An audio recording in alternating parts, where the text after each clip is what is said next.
میری آپ سب سے گزارش ہے کہ آپ اس ویڈیو کو اینڈ تک لازمی دیکھیے گا اور اپنا موازنہ ان لوگوں کے ساتھ کیجیے گا اور دیکھیے گا کہ آپ کا شمار کن لوگوں میں ہوتا ہے۔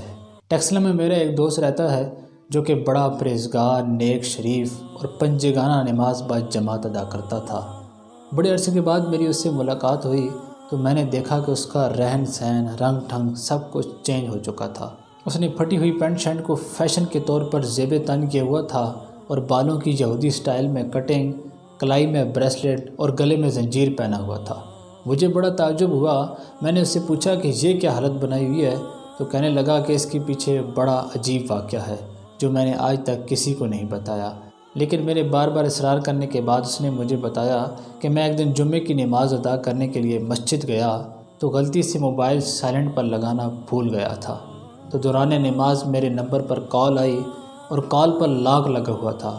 لاک اوپن کیے بغیر کال اٹینڈ نہیں ہو سکتی تھی، لہٰذا میں نے بڑی کوشش کی کہ موبائل کی ٹیون بند ہو جائے، لیکن ٹیون بند نہیں ہوئی اور موبائل کی گھنٹی بجنے سے مسجد میں موجود تمام نمازی ڈسٹرب ہوتے رہے۔ جماعت کے ختم ہونے کے فوراً بعد امام صاحب کے ساتھ ساتھ نمازیوں نے بھی اسے خوب ذلیل کیا۔ کوئی اسے آوازیں کسنے لگا تو کوئی آنکھیں پھاڑ پھاڑ کر دیکھنے لگا۔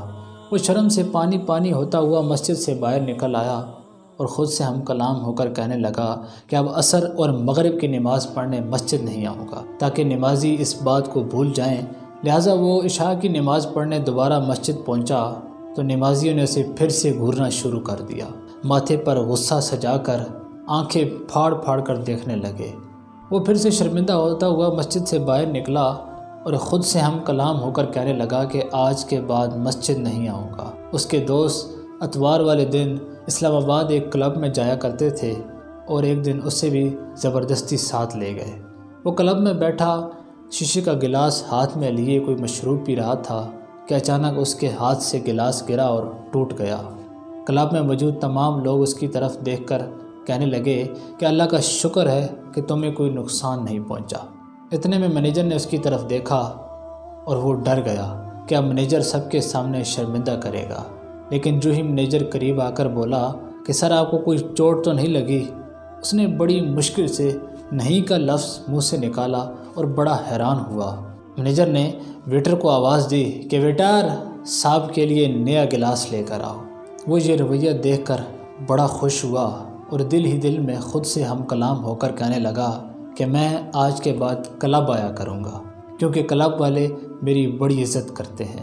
اور یوں ایک با نمازی بے نمازی بن گیا۔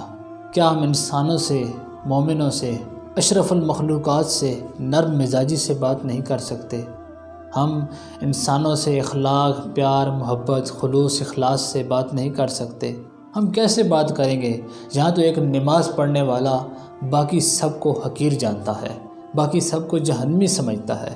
نمازی تو دور، ہمارے معاشرے میں ایک پیدل چلنے والا معذور کو دیکھ کر حقیر جانتا ہے، اور ایک سائیکل پر سوار پیدل چلنے والے کو حقیر جانتا ہے، اور ایک موٹر سائیکل پر سوار سائیکل والے کو حقیر جانتا ہے، اور ایک گاڑی والا موٹر سائیکل والے کو حقیر جانتا ہے، اور ایک بڑی گاڑی والا چھوٹی اور سستی گاڑی والے کو دیکھ کر حقیر جانتا ہے۔ ہمارے معاشرے میں بد اخلاقی اور بدسلوکی سے پیش آنے والا سچا انسان کہلاتا ہے۔